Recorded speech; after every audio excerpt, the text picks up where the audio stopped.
está el último invitado de esta tarde. Vamos a agilizar un poco el paso. Es el licenciado José Ernesto Clímaco Valiente, quien se dispone en este momento a pasar con la subcomisión. Bienvenido a la subcomisión para el estudio de las candidaturas al cargo de magistrado de la Corte Suprema de Justicia. En la mesa tiene 3 preguntas introductorias. Posterior que las conteste, vamos a hacer una ronda de preguntas de los miembros de la subcomisión y luego terminamos con unas preguntas del público asistente. Sea bienvenido y tiene la palabra. Bueno, muchas gracias, muy buenas tardes, bueno, buenos días todavía creo. Con la venia de esta subcomisión y específicamente del coordinador de la subcomisión, quisiera solicitarle algo un poco sui generis en relación con las preguntas. No es que no las voy a contestar, por el contrario, pero quisiera desordenarlas un poco para que se entienda bien el contexto lógico de lo que se quiere plantear en esta oportunidad. Por supuesto, tiene la palabra. Muchas gracias.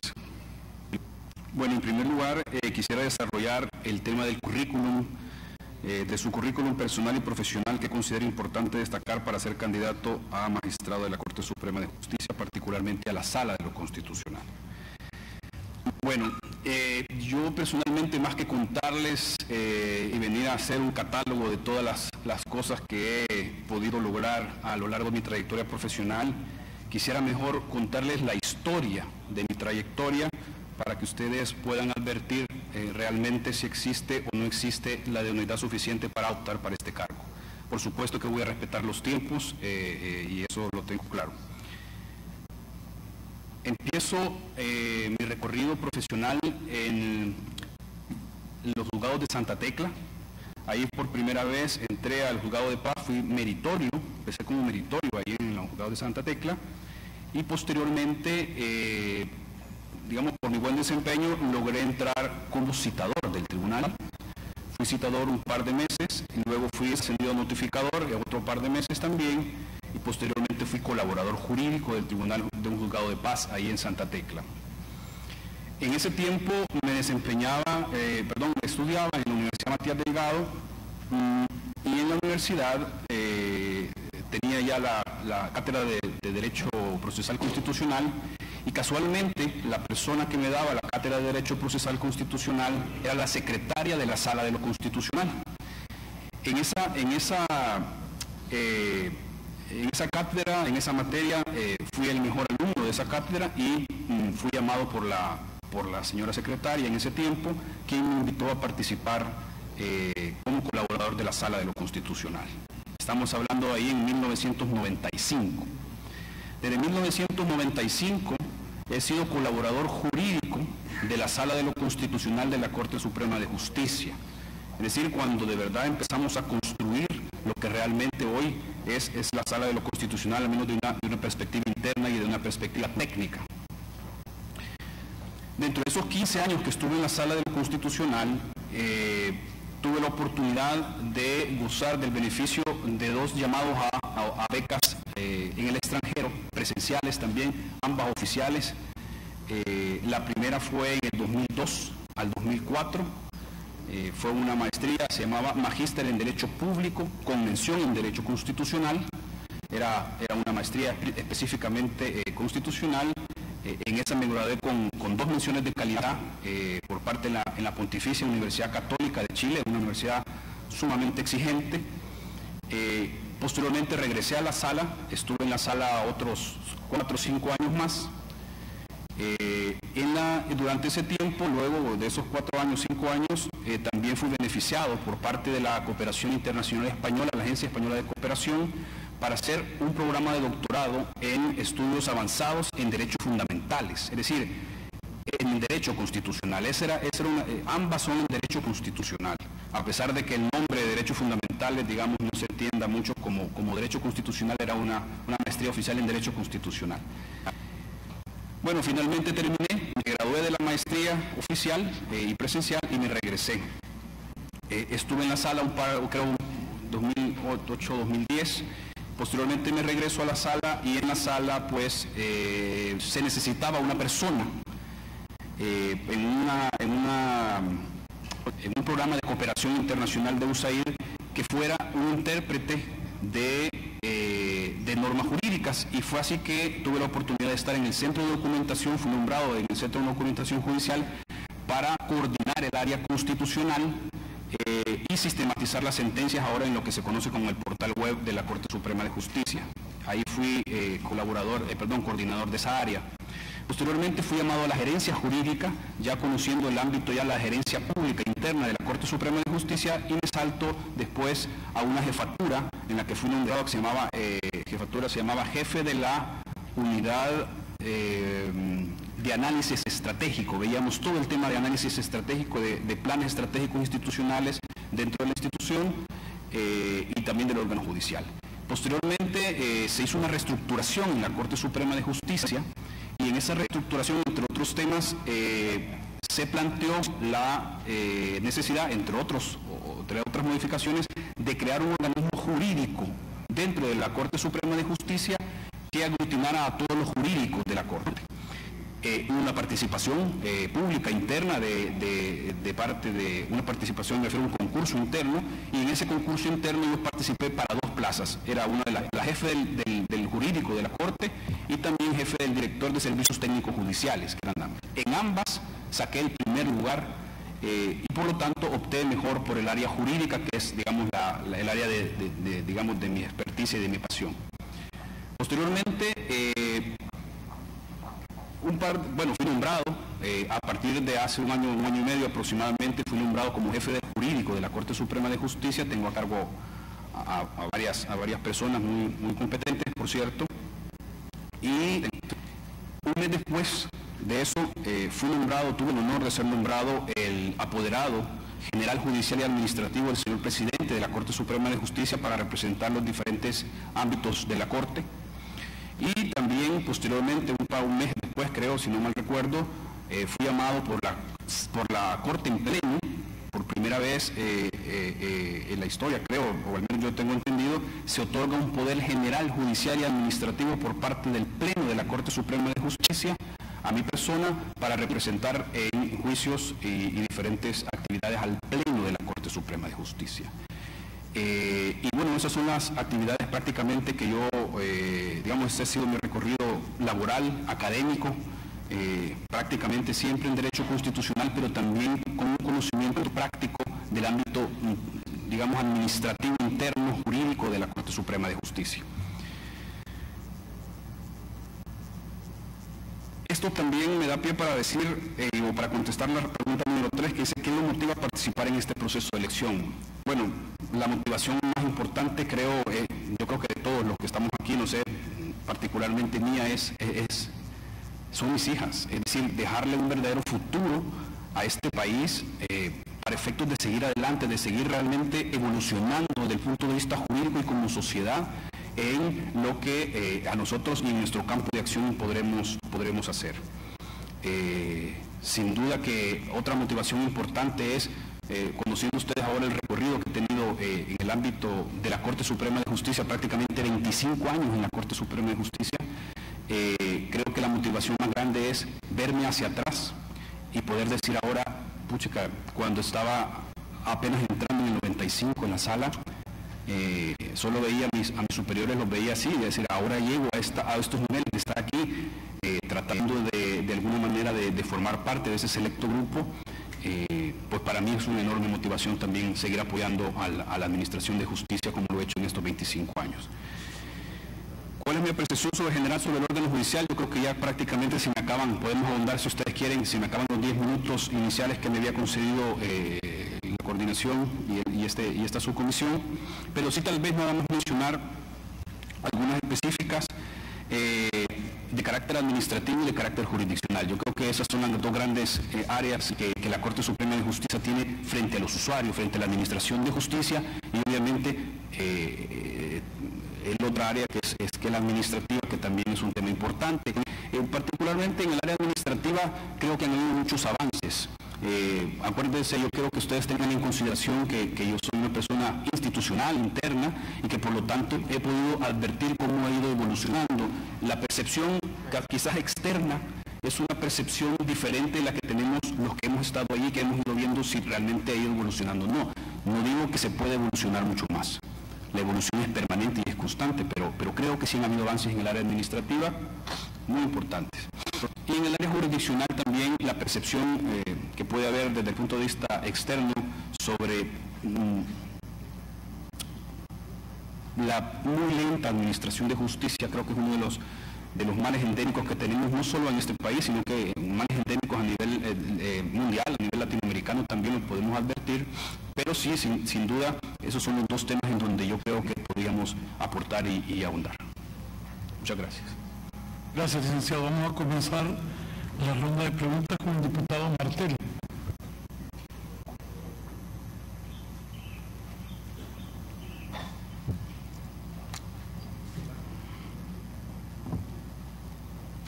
Me gustaría hacerle la misma pregunta que le hacía al anterior candidato que estaba acá con nosotros, a la doctora Cardona. De la seguridad jurídica es, a mi juicio, el respeto a la ley. Y por ello se le concede especial importancia al juramento que los funcionarios hacen antes de tomar posesión de su cargo, que es prácticamente la lectura literal del artículo 235 de la Constitución de la República, que voy a leer de nuevo.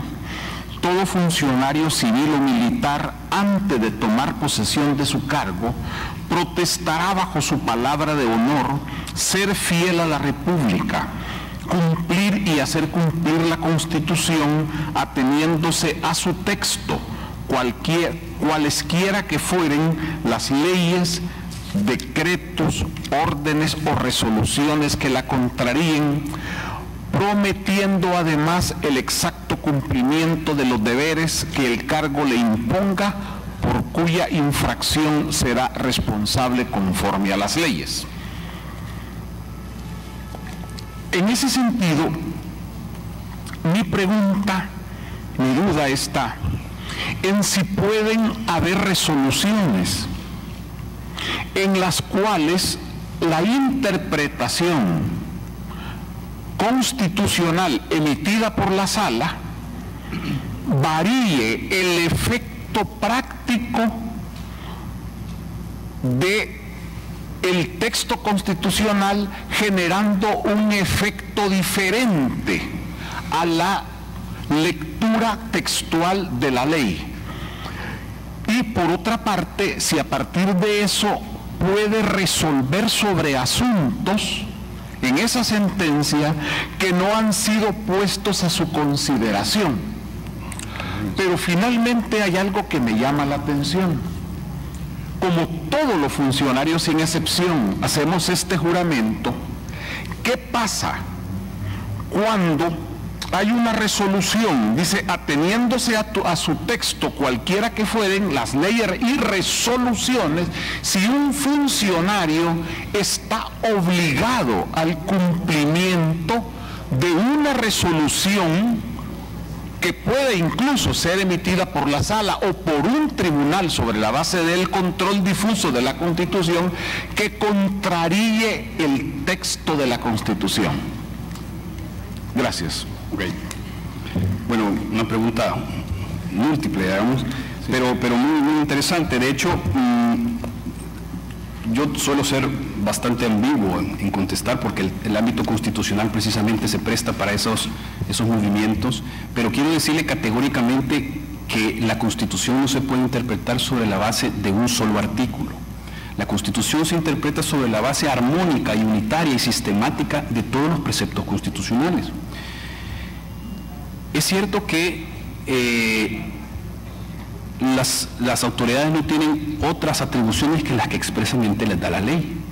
Y ese expresamente, ese adjetivo que se incorpora, es un objetivo que tiene un sentido, pero tiene un sentido restrictivo en aquellos temas que tienen que ver con el funcionamiento, con las competencias que tienen los órganos de Estado, porque las competencias a su vez son contrapesos del otro poder del Estado, Es decir, la idea de distribución de las competencias que tiene cada uno de los órganos de Estado, si usted interpreta una competencia desde el punto de vista extensivo, limitándole esa competencia, lo que está limitando también es un contrapeso que ya tiene la Constitución. Ahora bien, ¿cuál sería el otro bemol que tenemos en estos temas? También hay un artículo 11 por ahí que dice que nadie puede ser privado del derecho de ningún otro derecho. ¿Qué quiere decir con ningún otro derecho? Cuando dice ningún otro derecho, eso quiere decir que el catálogo de derechos que tiene la Constitución es un catálogo abierto de derechos, que permite una interpretación extensiva potenciando los derechos fundamentales, incorporando nuevos derechos que no se encuentran o no se pudieron prever en ese momento, en 1983 o en alguna reforma posterior, incluidos por el constituyente en ese momento, que no los pudo concebir. O, por ejemplo, tenemos muchos derechos que se han incorporado a la Constitución, que son derechos sumamente fundamentales. Ahora, incluso el derecho al agua, que está tan en boga, el tema de la protección jurisdiccional y no jurisdiccional, el derecho a recurrir no está dentro de la Constitución. Es decir, el derecho al medio ambiente sano no está en la Constitución y no tenemos derecho porque como el constituyente no se le ocurrió en ese momento, no podemos hacer una interpretación extensiva de las normas jurídicas internacionales, por ejemplo, para incluirlo. Entonces, la interpretación, a lo que quiero llegar, y con eso termino la respuesta, espero haber satisfecho su interrogante, es que una cosa es la interpretación que puede hacerse de esas competencias que tenga atribuidas cada uno de los órganos, y otra cosa es, que en cuyo caso será una interpretación, porque se puede interpretar, por supuesto, a la luz del contexto, pero una interpretación mucho más restrictiva que aquella que tiene por propósito interpretar derechos fundamentales. Diputado Mazariego. Gracias, diputado coordinador. Buenos días, licenciado. Buenos días. Mi pregunta hace una relación de la intervención de la doctora Cardona, y no la retomé solo porque mi colega diputado Martel retomó a la doctora, sino que, y también el diputado Martel, hace referente al control difuso. Sabemos que existe el control difuso y el control concentrado. Yo no quiero saber en realidad la definición de cada control, sino que las diferencias entre el control difuso y el concentrado. Quisiera que me diera una breve explicación, pero al final con una respuesta enmarcada en el modelo que adopta nuestra Constitución. Okay. Gracias. Bueno, bien difícil hablar de control difuso y control concentrado sin no poder definirlo, pero en todo caso, muy brevemente, aquí voy a tratar de ser muy sucinto. El control concentrado estriba en que, como su mismo nombre lo dice, se concentra en un órgano especializado que se ocupa de controlar desde el punto de vista de la Constitución la legitimidad de cualquier norma jurídica, digamos, vista a la luz de la Constitución. Y luego el control difuso es un control, bueno, el control concentrado también viene digamos, es un control europeo, digamos, de un tribunal constitucional que está fuera del órgano judicial. Generalmente ese es digamos, su estándar, fuera de la Corte Suprema de Justicia, un tribunal independiente, y el área del control difuso es un control entregado a los jueces en el ejercicio de sus funciones jurisdiccionales. Ahora sí quiero entrar en la materia que usted me preguntaba, que es la diferencia entre el control. Aquí, preliminarmente encontramos una primera diferencia. Uno ejerce un órgano concentrado, un órgano especializado, digamos muchas veces colegiado, que se encarga del control. Y tiene un efecto, el control concentrado tiene un efecto diferente al que tiene el control difuso. El control concentrado tiene un efecto de expulsar de la norma, del ordenamiento jurídico, la norma jurídica que se interpreta que es inconstitucional. Mientras tanto, el control difuso no tiene ese efecto. Bueno, podemos hablar un poco de lo que se ha hecho de modificaciones en el texto de la Ley de Procedimientos Constitucionales, pero ciertamente es que el control difuso es para casos concretos en el que el juez conozca de ese caso concreto y que encuentre que en ese caso concreto tiene que aplicar una ley que él considera que es inconstitucional. Ese es el control difuso. Ahora, si me permite, tal vez unos minutitos nada más, hacer un alcance sobre estos temas, el tema del control difuso. Hoy por hoy en El Salvador, nosotros tenemos eso fue la otra pregunta, nosotros tenemos en nuestro país, el modelo que se adopta en este país es un modelo híbrido, un modelo mixto de control de constitucionalidad. Tenemos tanto el control difuso como el control concentrado. Incluso el control difuso ha sido instaurado para los tratados internacionales, algo que también no deja de tener un poquito de sinsabor desde el punto de vista de lo que se puede hacer desde la aplicación de un tratado internacional por un juez que lo declare inconstitucional en ese caso concreto.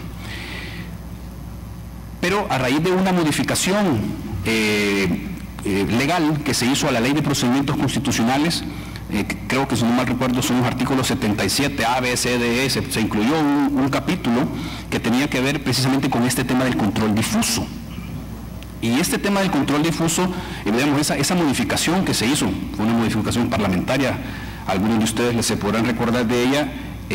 Lo que hizo fue limitar, a mi juicio, eso es una apreciación muy personal, limitar la posibilidad que el juez pueda inaplicar, porque la facultad de inaplicar antes, digamos, de la concepción originaria del control difuso era que el juez podía inaplicar e inaplicaba. Si las partes consideraban que esa inaplicación que hizo el juez en su caso determinado era inconstitucional o digamos no era acorde con lo que él consideraba, podía utilizar todos los mecanismos recursivos para poder controlarla. Pero a raíz de esta modificación que se realizó en la Ley de Procedimientos Constitucionales a partir del artículo 77, lo que se hizo fue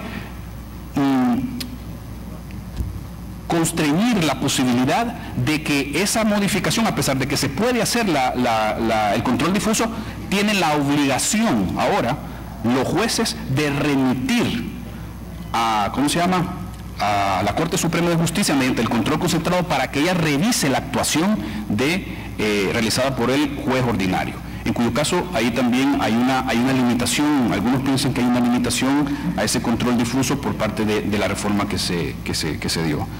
Y bueno, el modelo, pues ya se lo decía, es un modelo híbrido, es un modelo mixto. Diputado Bonilla. Gracias, coordinador. Buenos días, licenciado Clímaco. Buenos días. Mi pregunta es la siguiente. ¿Qué opina de la reciente decisión de la Sala Constitucional en relación a la ley de extinción de dominio? Mire, vamos a ver, el tema de la ley de extinción de dominio tiene algunas aristas interesantes. Bueno, voy a dar una opinión personal, de hecho ya se declaró inconstitucional. Creo que las decisiones de la Sala pues definitivamente son de obligatorio cumplimiento, pero eso no quiere decir que tengamos una opinión crítica, constructiva, por supuesto, en relación con estos temas. Yo creo que el tema de extinción de dominio, bueno, la sentencia adolece de algunas falencias metodológicas, pero además del tema metodológico, porque se hace entrar en materia muy compleja, quizás en aspectos propiamente de figuras, el tema de confiscar, digamos, bienes a terceros de una manera inmediata, sin que exista un procedimiento previo. Creo que esos efectos deberían ser por lo menos un poco mejor analizados. Es decir, yo no diga que no se puedan congelar cuentas, que no se puedan congelar bienes, pero de eso a retirarle los bienes a las personas sin que exista un juicio firme y previo, personalmente creo que quizás hay un test de ponderación entre el derecho de propiedad que pueda tener una persona versus la necesidad también de atacar la corrupción de manera frontal y el enriquecimiento ilícito. Creo que, digamos, ahí puede haber un test de ponderación en donde tal vez el medio utilizado no es el medio más idóneo para lograr el objetivo y el menos lesivo también al derecho que también tiene la persona que le están quitando su derecho de propiedad. Eso por un lado. La otra figura, el tema de extinción de dominio, es el tema de los plazos. Yo en lo personal, también aquí estamos dando una apreciación personal, o sea que, digamos, mi apreciación personal en el tema de los plazos en la ley de extinción de dominio es que no puede haber una incertidumbre jurídica por tanto tiempo, con lo cual no quiero consentir que se pueda ingresar en la esfera del patrimonio de una persona un bien obtenido de forma ilícita, pero sí también creo que a la par debe de haber un plazo que quiera uno de una certeza jurídica, puede ser que sea un plazo laxo, un plazo de 20, 30 años si se quiere, pero un plazo al fin en donde se tenga la certeza jurídica que esa persona ya no va a ser perseguida. Además, creo que en 30 años la Fiscalía General de la República puede hacer una persecución absolutamente amplia de cualquier funcionario que se tenga noticia que tiene este tipo de, o que haya incurrido en este tipo de figuras delictivas. Por lo tanto, el tema de confiscación y el tema de plazos sí merece una especial atención en esa sentencia. A mi apreciación, por supuesto. Gracias. Diputado Handel. Gracias, diputado coordinador. Bueno, sería buenos mediodías ya, ¿verdad? Sí, ya mediodía, muchas gracias. Gusto de conocerlo y de tenerlo aquí. Mucho gusto también. Estábamos comentando aquí con el diputado Romero que impresiona su conocimiento del área. Muchas gracias. Es indiscutible que esos 25 años que usted dice que ha estado en esta temática por diferentes cargos ahí mismo, le ha dado un conocimiento amplio para poder emitir opiniones bastante certeras, independientemente esté uno de acuerdo o no con eso, pero hay una opinión y eso es un buen elemento. Gracias. Yo quisiera, siguiendo esta lógica, quisiera escuchar esto, una opinión de usted con respecto a esto. Que conste, esto no es ninguna cuestión así, ¿cómo decirle?, que lleve algún tinte o alguna intención secundaria, como por aquí ha habido algunas así de intentar descalificar, sino tirar, en base a lo que he oído, me gustaría creo que va a ser una sana opinión de parte suya. En diversos espacios, los magistrados de la actual Sala de lo Constitucional han afirmado que algunas de sus sentencias responden a la falta de consenso en la Asamblea Legislativa. Explique el fenómeno, por favor, explique el fenómeno de la judicialización. Judicialización de la justicia. Eso usted lo dijo bien, ¿verdad? Nunca me sale esta palabrita, le cuento, me cuesta ahí. De la política y sus consecuencias. Considera que esta sala ha judicializado, es así me sale, considera que esta sala ha judicializado la política. La pregunta, ¿está usted a favor o en contra de judicializar la política? Vamos a ver, voy a empezar por la parte inicial. Dice el tema de la falta de consenso. Cuando existe falta de consenso, bueno, mira, a donde ha existido, por ejemplo, falta de consenso, y he escuchado ese tipo de declaraciones, bueno, de un magistrado en específico, pero bueno, da igual ser el nombre, en donde sí he encontrado eso es en el ámbito electoral. En el ámbito electoral he escuchado que como justificación, a mí me parece una justificación ilegítima, pero he escuchado el que han habido una gran cantidad de proyectos en la Asamblea para reformar el sistema electoral, y es ese cúmulo de proyectos de ley que pueden existir en la Asamblea para reformarlo, el que ha sido el detonante también para que, en omisión por parte de la Asamblea Legislativa de tratar de modificar y evolucionar en el ámbito electoral, es que la Sala ha tenido que meter mano como para poder modificar el sistema. Esta es una pregunta bastante interesante, que no deja de tener varias aristas que pueden comprometer un poco mi opinión. Pero lo que sí puedo decir desde el punto de vista teórico es que la Sala de lo Constitucional no puede invadir esferas que sean competencias del legislador. Eso como un punto de partida categórico. Sin embargo, eso no quiere decir que ante la inactividad y ante la posibilidad de que exista de alguna manera sistemática, como les comentaba, de poder potenciar un derecho que de alguna manera no ha logrado ser potenciado por diversas razones de carácter estrictamente político, pueda interpretar positivamente o extensivamente una norma jurídica sin invadir esferas de competencia del legislador. Me voy a dar a entender un poco mejor. Una cosa es interpretar a la luz de un derecho, porque todos, digamos, el voto es directo, igualitario, secreto, es decir, partimos de una base valorativa que tiene la Constitución, y de esa base valorativa también podemos potenciar los derechos. Es decir, ¿qué será mejor o qué será, no sé si mejor, pero qué será más beneficioso desde el punto de vista de los derechos para los ciudadanos que puedan elegir a sus gobernantes de una manera verdaderamente directa? ¿Cómo dotar de contenido esencial ese derecho y un contenido esencial un poco más expansivo como para poder garantizar que ese voto directo sea verdaderamente directo? Es decir, ahí hay una potenciación de un derecho, pero no necesariamente por lo que usted comentaba, por la falta de consenso político en evolucionar en ese aspecto, sino que porque realmente se debe de potenciar ese derecho. Ahora, ¿que le toca al legislador hacer la ley? Sí. ¿A dónde hay excesos? Porque eso definitivamente hay que plantearlo. ¿A dónde hay excesos?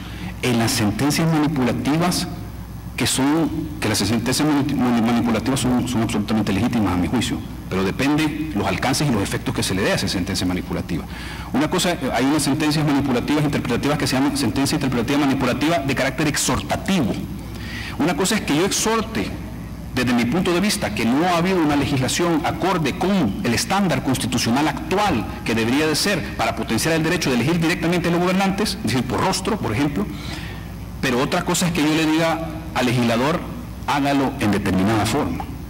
Eso sí quizás podría ser un tema de mucha discusión, y por eso decía que no quiero comprometer mi opinión, pero sí es un tema de discusión que todavía está vigente. Es decir, hasta dónde, y eso tiene que ver con los límites que tiene el Tribunal Constitucional para exhortar o para invadir esferas de competencia que le son propias a la libertad de configuración que tiene el legislador.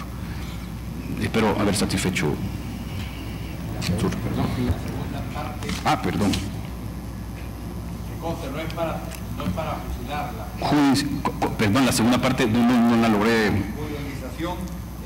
Judicialización de la política. Sí, no, tiene que ver con lo mismo, es decir, se está judicializando el ámbito político, se está judicializando la competencia que tiene el órgano político por excelencia. Posiblemente en algunas sentencias sí ha habido excesos. Yo creo que para nombrar una sentencia, y con las disculpas, no sé si después me va a agarrar el diputado independiente aquí a mansalva nuevamente, pero lo cierto es que el tema de las diputaciones independientes es un tema sumamente controvertido, pero no porque yo no crea, personalmente yo creo en las candidaturas independientes, deberían de haber candidaturas independientes, pero una cosa es lo que yo crea y otra cosa es lo que dice la Constitución.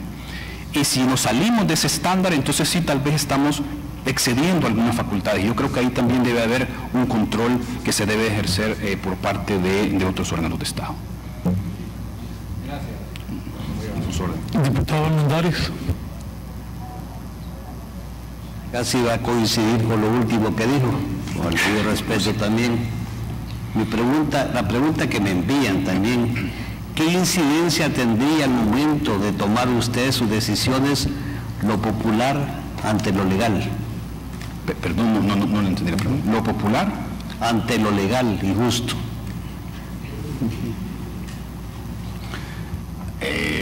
Bueno, o sea, es decir, pero ¿desde qué perspectiva? No entiendo la pregunta. O sea, que si voy a no sé. Es que, según lo que me han enviado, dicen que los magistrados muchas veces han tomado decisiones por algo que es popular, y no legal. Bueno, me he obligado a responder, pero bueno, sí, yo creo que a veces se puede advertir, no digo que siempre, de hecho estoy muy de acuerdo casi en el 90% de las modificaciones jurisprudenciales que se pudieron haber hecho, 85% digamos, de algunas de las modificaciones jurisprudenciales que de hecho han ido evolucionando nuestro sistema jurídico de protección de derechos y han colocado en primer lugar al ciudadano versus también algunos, digamos, contiendas de carácter interno, político también, pero sí debo de reconocer que a veces lo mediático es más importante que lo jurídico. En ese otro porcentaje que yo le manifestaba, si usted puede ver, por ejemplo, una notificación hecha por Twitter, sin antes notificarle a las partes intervinientes, creo que no es la forma adecuada desde el punto de vista procesal para cumplir con ese estándar. Es decir, ¿qué es lo que se busca ahí? Ser más popular, ver que la ciudadanía realmente vea que que están trabajando, que están haciendo las cosas bien, o realmente es lo más importante tratar de interpretar la Constitución conforme a derecho y potenciar derechos fundamentales, reconocer derechos fundamentales, proteger la supremacía de la Constitución? Entonces, muchas veces yo, bueno, de llegar yo, pues obviamente ese tipo de cosas yo no las creo. Eso no quiere decir que no se pueda hacer a posteriori, es decir, se puede notificar vía, de hecho, uno de mis estándares como para seguir adelante y evolucionar un poco en el órgano judicial, el tema de la notificación por vía electrónica, pero no ese es el punto es popular o no, debe ser legal. Debemos centrarnos y circunscribirnos como jueces de la Constitución al tema estrictamente legal. Los funcionarios, a diferencia de otros funcionarios, por ejemplo de elección popular como ustedes, a diferencia, los jueces, tanto jueces ordinarios como jueces de la Corte Suprema de Justicia, nos manifestamos y nos expresamos por medio de las sentencias. Ahí está nuestra motivación. Esa es nuestra motivación, ahí está. Por eso existe un sistema de recursos, porque si usted no está conforme lo puede volver a plantear, pero nuestra motivación, esa capacidad intelectiva de poderla plasmar en el documento está ahí en la sentencia. Es decir, no, necesitamos, esa debida motivación está ahí, por lo tanto, eso es lo que nos debemos seguir. Motivación legal y circunscribirnos a eso. Lo mediático, pues, está de más. El ISD le pregunta, ¿los recursos de amparos o inconstitucionalidades requieren de la especialidad de abogados? ¿Qué medidas promovería para facilitar el acceso a la justicia constitucional a las personas que no se pueden financiar un abogado? Interesante pregunta. Bueno, se la podría contestar de una forma categórica, pero quiero hacer alusión y aprovechar el espacio de la pregunta para planteársela a ISD, para que también apoye a cualquier magistrado o cualquier persona que llegue a ostentar el cargo y tenga el honor de ostentar el cargo magistrado de la Sala de lo Constitucional, para que de verdad haya un esfuerzo coordinado con la Asamblea Legislativa para que promulguemos de una vez por todas una muy buena ley de procedimientos constitucionales. Ya no podemos seguir con una ley de procedimientos de 1960, una norma preconstitucional que no se adapta en ninguno de los procedimientos, El habeas corpus, si ustedes revisan la legislación procesal constitucional, ya voy a contestar la pregunta, pero quiero hacer este alcance previo. El tema de habeas corpus, si ustedes revisan la ley de procedimientos constitucionales, es una actuación ritualista del juez ejecutor que las enumera, digamos. Ese tipo de cosas ya no pueden ser en este tiempo moderno, digamos, procesal moderno. El tema de ¿cómo se llama?, de los amparos, es decir, un amparo que lleva una gran cantidad de pasos procesales que no son ni siquiera simultáneos, sino que son independientes con el tiempo que eso pueda conllevar. En la inconstitucionalidad, en que se incorpora ahora una posibilidad de medidas cautelares que realmente no existen, medidas cautelares, digamos, al menos dentro del texto constitucional de la ley de procedimientos constitucionales, eso ya no se adapta. Entonces, a lo que quiero llegar con todo esto es que necesitamos de manera urgente una coordinación y una colaboración con todas las dependencias que sean necesarias para pronto promulgar. ¿Y por qué estoy diciendo esto? Porque dentro del área jurídica de la Corte Suprema de Justicia, una de las metas importantes que tenemos, y precisamente en el departamento, en la unidad donde yo estoy ahorita, que es la unidad legal de la Corte, tenemos uno de los propósitos, la revisión de toda la legislación interna, ley de la carrera judicial, ley orgánica judicial y ley de procedimientos constitucionales, a la que también he tenido acceso de poder hojear. Y ahora sí puedo contestar la pregunta, perdonen que a veces uno le gusta hablar de más, pero lo cierto es que sobre uno de los temas que se incluyen en la ley de procesal constitucional, en este anteproyecto, que por cierto está en poder de la Asamblea Legislativa, se advierte la posibilidad, se advierte la posibilidad, no se incluye, se incorpora la necesidad de que exista una procuración obligatoria. Es decir, con esto lo que quiero decir es que por el carácter, por dos razones. Primero, por el carácter especializado de los procesos constitucionales, creemos, o se creyó al menos en ese momento, yo creo que también debería ser así, se creyó que era necesario el apoyo de un abogado especializado en esas áreas. Definitivamente creo que si de verdad queremos que los derechos sean igual para todos, me refiero el derecho de acceso, un acceso real a cualquier ciudadano para que tenga esa posibilidad de acceder de una manera especializada con un abogado que realmente lo pueda hacer, digamos, con los bemoles que eso significa pedir también apoyo a la Procuraduría General de la República en caso de que no se pueda tener recursos para poder pagarlo, pero sí una justicia constitucional que pueda ser igualitaria para todos desde el punto de vista del acceso.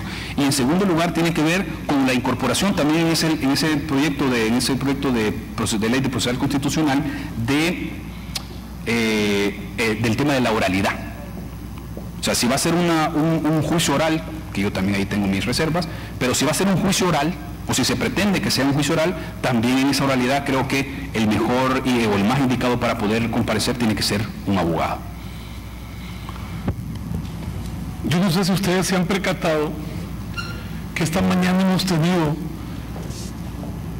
en las preguntas introductorias de las cuatro personas que han sido entrevistadas, el hecho de que estas entrevistas estén siendo públicas y transmitidas por televisión. En las primeras 3 preguntas iniciales han tratado de contestar la mayoría de preguntas que son repetitivas que han estado haciendo todos nuestros invitados. Entonces, creo que esto ha facilitado bastante el que ellos, estamos finalizando con el licenciado Clímaco, han ido contestando poco a poco muchas de las preguntas que nos han estado haciendo. La verdad, la subcomisión hemos estado comentando, creemos que esto ha ido facilitando que los aspirantes vengan ya preparados, si ustedes se dieron cuenta, con muchas preguntas que han sido muy repetitivas en estos días que hemos tenido. Agradecer al licenciado su presencia este mediodía y yo invitar a todos públicamente, decirles que el próximo martes 19 tendremos los 4 invitados que van a ser Marlon Harold Cornejo Ábalos, Sonia Elizabeth Cortés de Madrid, Rosa María Fortín Hueso y Luis Romero García Alemán, aclarando que el orden ha sido alfabéticamente por apellido, a ellos les corresponde el día martes, y también hacer de su conocimiento de que la subcomisión no es que solo esté trabajando estos días. Nosotros, por lo menos ayer, nos reunimos en el transcurso de la plenaria, vamos a tener nuestra primera reunión de deliberación, porque ya para la próxima semana, con el día martes, tendríamos 12 aspirantes entrevistados. Nos vamos a reunir el miércoles por la tarde, para comenzar ya las deliberaciones de las primeras 12 personas que han sido ya entrevistadas. Luego de público porque conocimiento, porque se ha estado como queriendo cuestionar si va a haber tiempo o no va a haber tiempo para deliberaciones. Y sí va a haber, y sí se ya está haciendo, y nos estamos tomando el tiempo y lo vamos a hacer ya formalmente el día miércoles por la tarde. Así es que invitarlos pues para el próximo martes, que nos acompañen siempre aquí en el mismo lugar a partir de la 1 de la tarde. Le voy a ceder la palabra al coronel Almendares, ya que vamos a cerrar. Quería aprovechar, señor coordinador, dado la presencia que tenemos en este momento y esta hora, y como hemos visto a través de los medios de comunicación y las redes sociales, la preocupación por la elección de los magistrados, que por favor participen, porque miren, si ustedes se pueden ver quiénes están y cuántos, son pocos, y la mejor forma de constatar de que el trabajo nuestro va a ser transparente y correcto es que vengan y que hagan las preguntas y repreguntan a los señores candidatos como lo han hecho los que nos están acompañando. Gracias, señor presidente. Muchísimas gracias a todos, que tengan un feliz fin de semana.